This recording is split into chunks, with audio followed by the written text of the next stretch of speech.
da on kaže svojoj stranci HDZ-u koji je, ponavljam, na vlasti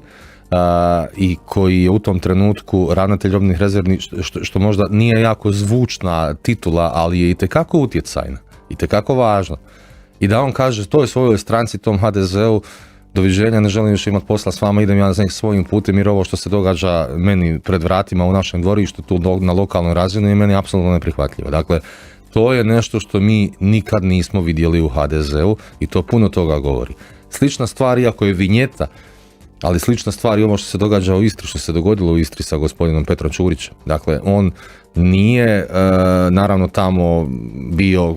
u ne znam kako važnoj utjecajnoj poziciji, ali 8 godina tamo radio za stranku lokalno, HDZ tamo nije imao bolje kandidata da ide za gradonačelnika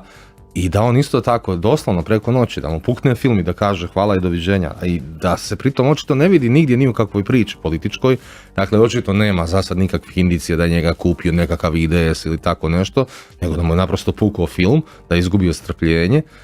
To su stvari koje su ovako, rekao bih, suptilne, ali dosta indikativne i koje nam dosta toga zapravo mogu ispričati o stanju u HDZ-u, a mogle bi eskalirati nakon lokalnih izbora ako se zaista rezultati ne poklope sa očekivanjima, odnosno ako vrh stranke ne bude imao čime mahati ostatku stranke.